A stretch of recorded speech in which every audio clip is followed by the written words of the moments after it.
Así es, Violeta, y vamos a enlazarnos ya, Violeta, que entiendo que ya está ahí en sala de espera. Vamos ingresando, por favor, al mismísimo, al brillante, el doctor Héctor Javier Sánchez, que se estará incorporando. Hoy Jesús no podrá estar con nosotras y nosotros porque anda atendiendo cuestiones de salud, asuntos personales, así que le deseamos que se mejore nuestra querida Jesús Cervantes, pero el doctor Héctor Javier Sánchez, pues ahora anda en Baja California. Yo pensé que iba a transmitir desde unas palmeras con unos cocos, ahí lo íbamos a ver, pero pues no, lo vemos ahí, hasta parece doctor. Mira, buenos Muy días, bien. Héctor. ¿Qué tal? Muy buenos días, ¿cómo están? Un Muy saludo buenos muy días. afectuoso. Andamos acá en San Quintín. La verdad es que no, Hola. no conocíamos esta parte de nuestro país y muy interesante, Ernesto Violeta, y bueno, las personas que nos hacen favor de oírnos.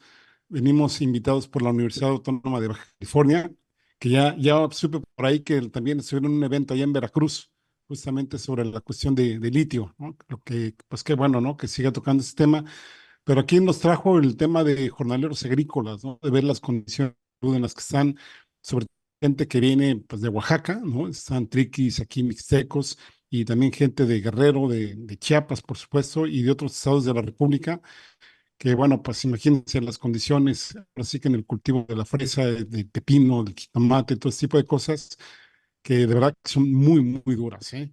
Y bueno, uno se pregunta, pues, cómo estarán las condiciones en sus comunidades de origen, sobre todo los que vienen de ya de años atrás, para pues, preferirse venir aquí en condiciones, pues, de verdad, ¿eh? Durísimas, durísimas que se tienen aquí, pero que de alguna forma a mí, de las entrevistas que hemos hecho, que amablemente nos han permitido comunicarnos con la gente de aquí, pues por un lado, dos frases que me impactaron mucho es que aquí los sábados tienen su salario seguro, se los dan, no es mucho, no es mucho, y por otro lado, que las mujeres puedan trabajar, ¿no?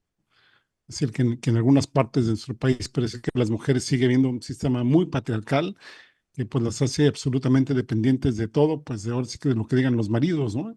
Entonces, pues ya imagínense lo que eso representa. Pues por acá andamos y bueno, le deseamos pronto restablecimiento a Jesús, ¿no? Que por cierto, esperemos verla pues próximamente allá en Ensenada, que es de donde de aquí vamos a ir para allá. Pues muy buenos días, Héctor. Bienvenido y deseamos, ya llegó, Y- ya está aquí, Héctor. Así es que te vemos ahí bien, bien quemadito, Héctor. Y sí, esto que tú nos cuentas es bien, bien importante. Ojalá también después podamos hacer un programa especial contigo el fin de Sí, semana. sí, Estuvimos sí, en la montaña de Guerrero y justo nos contaban también pues de San Quintín, pero también nos contaban de otros territorios a nivel nacional, de Guanajuato, de otros espacios donde la situación es más dura, ¿no? Donde tú dices tienen garantizado ahí el salario, en otros lados pues no lo tienen tan garantizado y todos los maltratos que viven.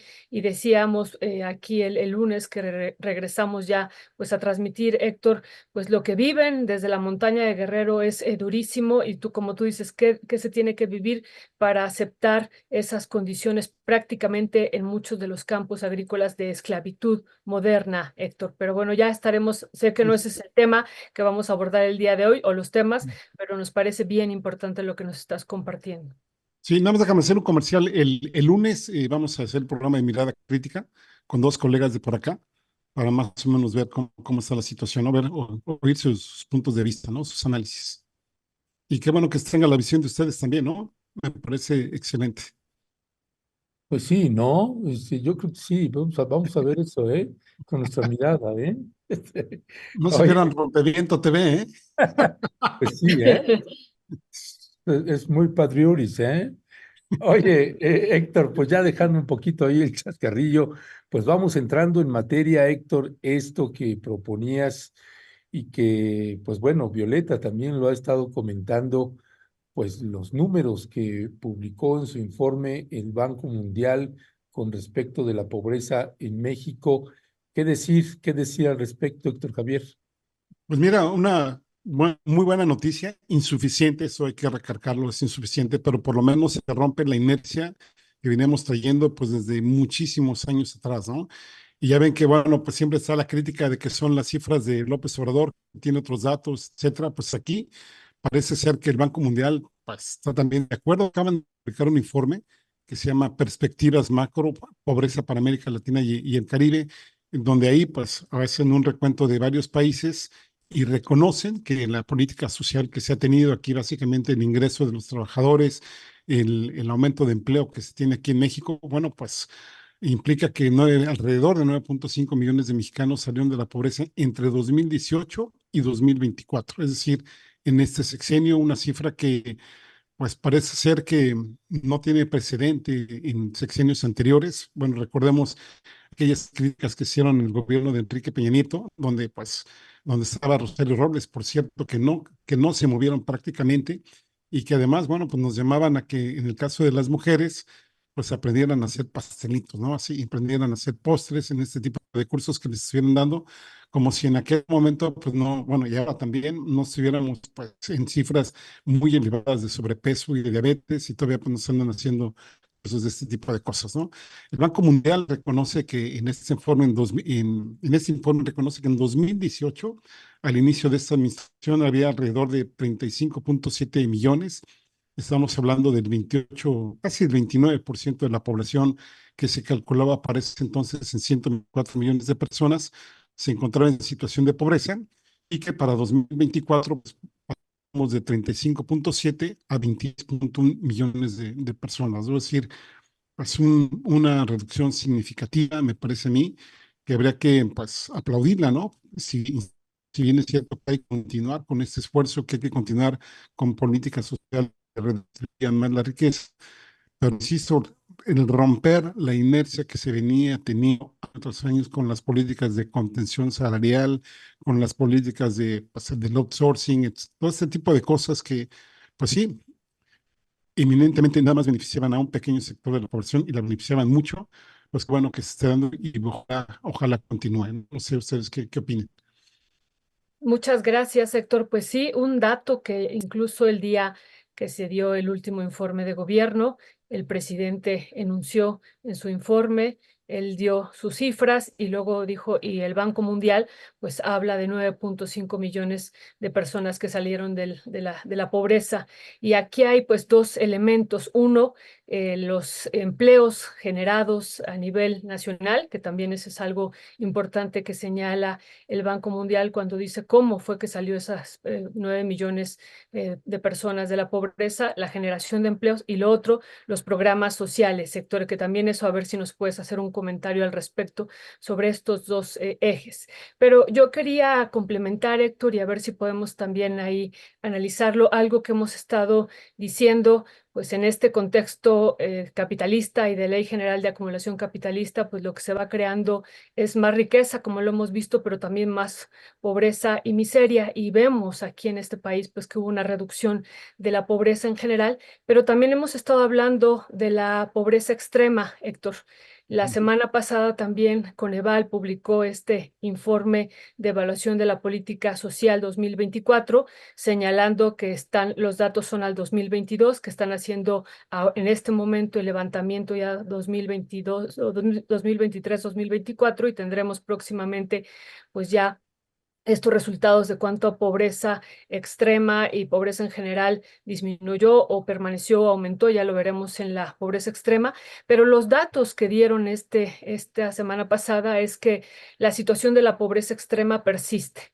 Y también, así como hubo esta reducción de 9.5 millones, en la situación de pobreza extrema hay 9 millones que dice Coneval que están viviendo una situación pues muy, muy trágica históricamente, ¿no? Y están ahí los pueblos indígenas en particular, y que ellos pues no tienen acceso a estos programas sociales, tampoco a un empleo. Hablan del empleo, por ejemplo, este empleo como jornaleros agrícolas, pues que no contribuye a que ellos salgan de una situación de pobreza extrema. Sobre esto, Héctor, complementando con esto de Coneval, ¿qué decir?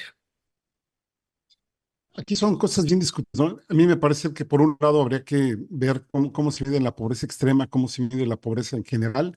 Por un lado, pues ahorita creo que el Banco Mundial está hablando principalmente de pobreza por ingresos, donde ahí, digamos, pues ahí no tiene pierde, ¿no? Es la comparación de cuánto tienes en el poder de compra de una población, pues se puede dar este. y ahí pues es indiscutible lo que se ha dado, ¿no? Me parece ser que en el término de pobreza extrema habría que revisar para el Consejo Nacional de Evaluación de Políticas Públicas cómo se está midiendo. Por ejemplo, uno de los indicadores que a mí me causa muchísimo ruido, Violeta, es el que tiene que ver precisamente con el acceso a los servicios de salud. Recordemos que Coneval mide pobreza extrema dependiendo del número de dimensiones sociales en que eres pobre. Por ejemplo, si tú sumas tres indicadores de los que ellos manejan, en donde no tienes servicios, digamos, en donde no tienes cobertura, ¿sí? Ahí en ese momento, pues obviamente se te declara pobreza extrema, ¿no? Por ejemplo, en este caso, uno de los indicadores que ellos utilizan es el acceso a los servicios de salud. Y uno de los indicadores que se utiliza para el acceso a los servicios de salud, a su vez, digamos ya analizándolo, es si la gente pues, tiene o no seguridad social prácticamente. Como desaparece el seguro popular, sí, que a la gente le preguntan si tiene seguro popular, el haber desaparecido ese programa pareciera ser que a la gente pues ya se quedó sin servicios de salud, ¿no? Es como si una clínica ahí rural que antes lo manejaba el seguro popular, ya no la maneja el seguro popular, es como si lo hubieran borrado del mapa y no es así, ¿no? Lo que estaba ahí era la fuente de financiamiento que se tenía, pues, ahora sí que para la organización y el funcionamiento de los servicios de salud. Entonces, los servicios de salud siguen ahí, pero entonces, en este caso, gente que tenía dos carencias sociales, le sumas la carencia por servicios de salud y ya te mete automáticamente como por esa extrema, ¿no? Es ahí donde me parece ser que habría que pues, analizar el impacto de este indicador para ver cómo lo están midiendo ellos y si efectivamente no. No quiero decir con esto que no haya gente con pobreza extrema en el país, ¿no? Por supuesto que la hay. Y aquí en el programa que hicimos la vez pasada en Mirada Crítica, invitamos a la reflexión de qué se ha funcionado y qué no ha funcionado en los programas sociales. Por ejemplo, pues podríamos citar para el área rural lo que tiene que ver con el Sembrando Vida, ¿no? Porque efectivamente ha habido críticas de que las personas más afectadas por la pobreza no están llegando a este tipo de programas. Entonces, aquí sí, creo que ahora que es el inicio de una nueva administración, sería muy interesante, muy importante que se viera efectivamente en campo, no desde escritorio, ver cómo están, por ejemplo, en los municipios más afectados por la pobreza, que ya sabemos que pues en su mayoría están en Chiapas, están en Oaxaca y están en Guerrero, ver qué tanto, digamos, efectivamente esta población sigue o no condiciones de pobreza extrema y que en dado caso, independientemente de que se sigan haciendo evaluaciones con los indicadores que ya se tienen, se hagan ajustes para ver si efectivamente son lo suficientemente sensibles para medir lo que quieren medir. Y en este sentido, pues sí que habría que hacer una consideración que se está entendiendo por pobreza extrema. Lo que le estaba yo comentando al inicio de mi intervención, pues ver gente que prefiere venir aquí, parece ser que en el mejor de los casos, pues ganando 12,000 pesos mensuales, que se me hace una cantidad poca para, pues ahora sí que para todas las necesidades que tienen, sobre todo cuando hay familias grandes, que digan, bueno, prefiero cobrar los sábados y tener este ingreso a no tenerlo en mi comunidad, pues sí me parece que es de llamar la atención y de ver ahí qué está sucediendo y que efectivamente ver si los datos que da Coneval son válidos en términos de medir lo que están midiendo o habría que replantearse esto. Insisto, y esto, dado que ya mencionabas tú la cuestión laboral, que ahí pues no hay punto de discusión, ¿no? El haber aumentado los salarios mínimos de una manera tan significativa, sí que ha aumentado todo este tipo de cosas. Y la otra cuestión que tiene que ver con que bajaron las tasas de desempleo, según el Banco Mundial, bajó de 3,7 a 2,7% y también que bajó la informalidad de 56 a 55,8 a 54,8%, que alguien diría, bueno, es 1% apenas. Bueno, ese 1% estamos hablando de millones de personas, ¿no? Es decir, es significativo aquí. Pequeños avances que tengas pudieran ser muy importantes. Entonces, en ese sentido, sí creo que este gobierno nuevo que va a iniciar pues nos pudiera dar datos más confiables, saber qué está pasando efectivamente con la gente que se encuentra en las condiciones pues más de mayor marginación y de mayor exclusión social. Gracias, gracias, Héctor. Si bien el Banco Mundial habla también de estos cambios en el mercado laboral y que han también tenido una influencia en esta disminución, ¿dónde colocarías también, Héctor, los programas sociales? Porque ahí hay también, no solamente es el aumento al salario mínimo, hablando de salario, sino también el ingreso por los programas sociales, sea Sembrando Vida, sea Jóvenes Construyendo el Futuro, o sea las becas a primaria, secundaria, preparatoria. En fin, hay una suerte de ingresos también que, ¿cómo la estarías colocando en la incidencia y en los datos que maneja el Banco Mundial? De manera primordial el eso, de manera súper primordial, ¿no? Hay gente que no tenía ingresos, ¿no? Por ejemplo, sobre todo aquí habría que distinguir, me parece a mí, dos grupos de radical importancia, ¿no? Primero, el de los adultos mayores, en donde pues hay gente que no tuvo las suficientes semanas trabajadas para tener una pensión. A veces pues no sumaron ni 500 semanas, entonces pues prácticamente no tienen ingresos. Estas personas, sobre todo las que no tienen hijos e hijas, que no tienen quien las cuide. Por ejemplo, nos acabamos de encontrar una señora que pues tenía incluso discapacidad, ¿no? Por los años que estuvo trabajando como jornalera, en donde no sé si usted sepa, por ejemplo, he estado preguntando cuál es el cultivo más, digamos, más fuerte, ¿no? Más, pues, digamos, menos favorable a la salud, y es el de la fresa. Parece que las condiciones en que tienen que estar trabajando en la posición de los pies y estar doblado muchísimo tiempo ahí haciendo pues todo lo que tienen que hacer sacando la fresa, pues es muy desgastante para las personas, muchos problemas de rodillas, muchos problemas de espaldas. Entonces, por ejemplo, esta señora que solo tenía una hija, la hija ya se le fue, así que a construir su familia, y el único ingreso prácticamente que tiene, pues es el de los adultos mayores. Y bueno, nos comentaban en otro caso que otra señora, cuando le llega su ingreso del adulto mayor, pues prácticamente se invita a comer a sus hijos, ¿no? Les invita a comer tacos, alguna cosa de estas, como que le dan cierto nivel de empoderamiento, cierto nivel de orgullo de decir, este es mi dinero y no es el que, digamos, me están regalando mis hijos, etcétera, ¿no? Entonces creo que es de suma importancia también lo que tiene que ver con las becas de los niños de las escuelas, y esto lo hemos visto también pues, prácticamente en muchos estados de la República, donde pues los chavitos, las chavitas, pues se sienten pues con cierto nivel de empoderamiento, tienen el compromiso de que pues deben de tener ciertos promedios en sus escuelas, y eso pues como que también les da un nivel de pues ahora sí que pues de orgullo propio de que están pues haciendo una función social para tanto para ellos mismos como por su comunidad, y el compromiso que tienen pues, por supuesto de seguir bien en la escuela, ¿no? Entonces, este tipo de cosas me parecen muy buenas. ¿Sabes en dónde yo haría una mayor revisión en lo que tiene que ver con el programa Sembrando Vida, ¿no? Hay ciertas limitantes que tiene el programa, por ejemplo, las 2.5 hectáreas, donde a veces una misma familia puede haber varios beneficiarios, cuando en otras familias, por ejemplo, que no cumplen con el requisito de las 2.5 hectáreas, pues no tienen, u otros que se las alquilan, en fin, una serie de cosas que hemos visto a favor y en contra, en donde sí habría que meterle ahora sí que el diente, ¿no? El colmillo para ver cómo están. Pero ineludiblemente los programas sociales como un mecanismo de redistribución, me parece que no se tendría que dejar atrás, ni mucho menos, y que en la medida de lo posible, pues no veo otro mecanismo de redistribución de la riqueza si tenemos en cuenta que pues seguimos con, pues ya lo mencionaba Violeta hace rato, ¿no? Con esquemas de esclavismo moderno, en donde pues siempre la gente de arriba pues gana más, ¿no? Por ejemplo, la gente que está en el mercado informal, en el trabajo informal, pues el día que no trabaja, ese día no gana, ¿no?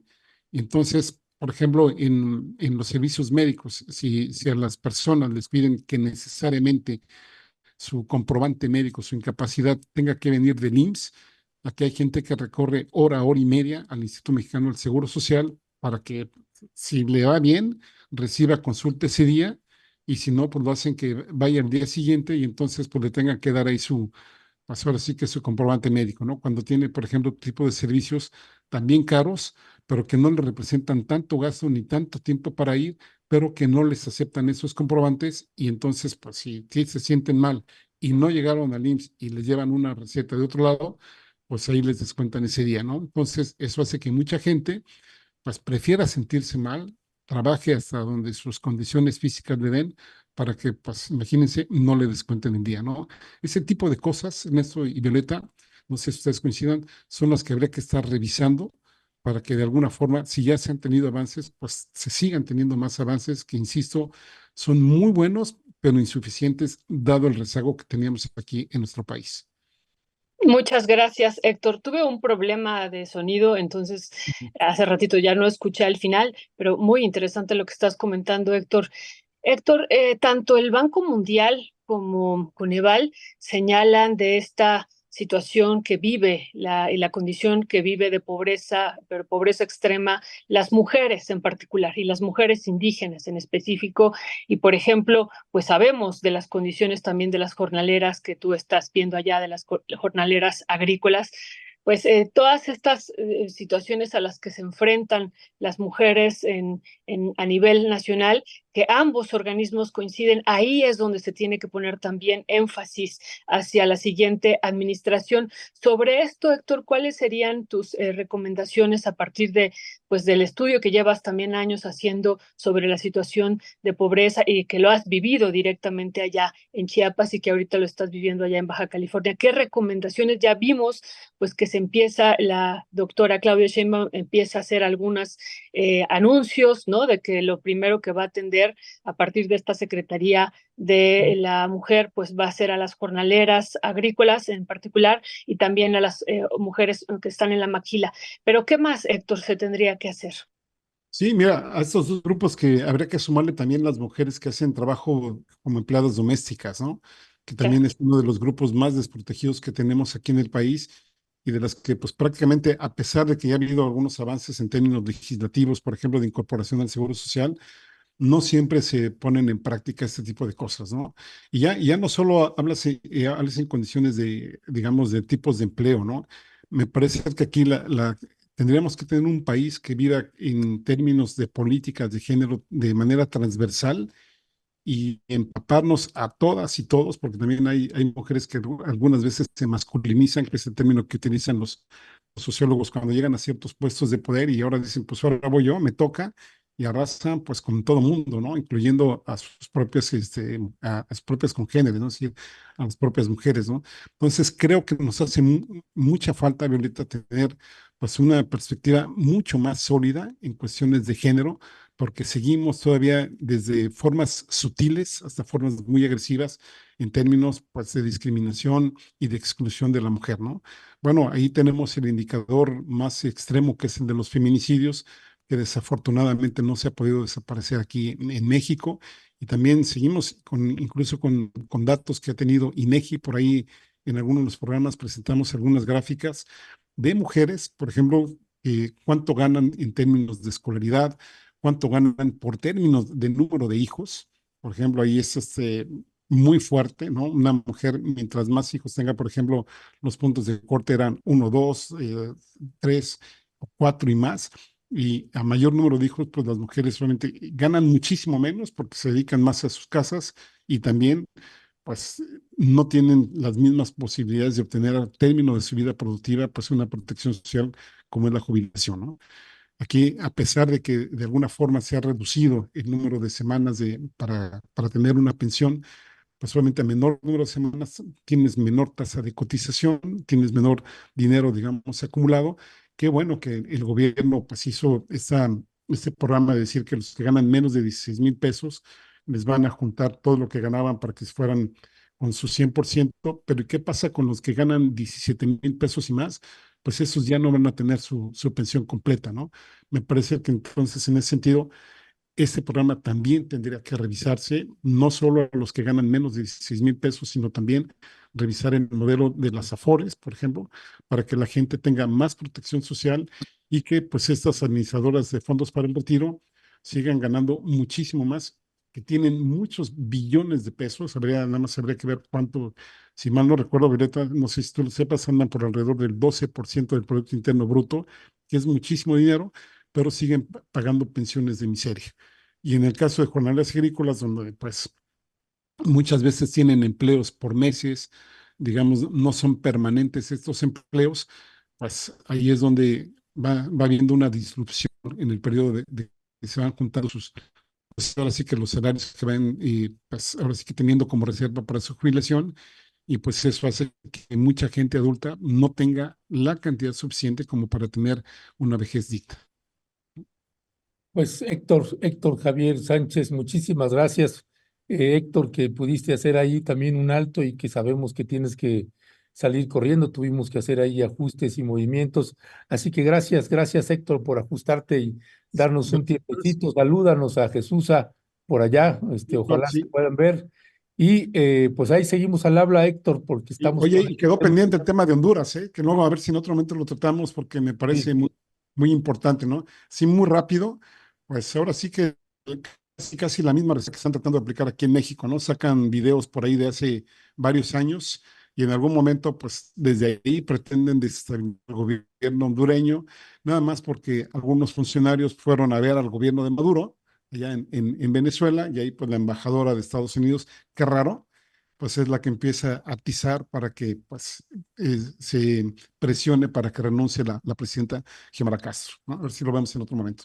Y pues Sí, gracias, buenos Héctor, por favor, salúdanos allá a los compañeros y compañeras de por allá, que estuvimos con ellos, como dices, en Veracruz, viendo lo de minería marina. así Que es. entonces, pero bueno, un fuerte, fuerte abrazo por allá. Sale, pues. Gracias. Buenos días a todas y todos. gracias Héctor, Gracias, buenos días, un abrazo por allá.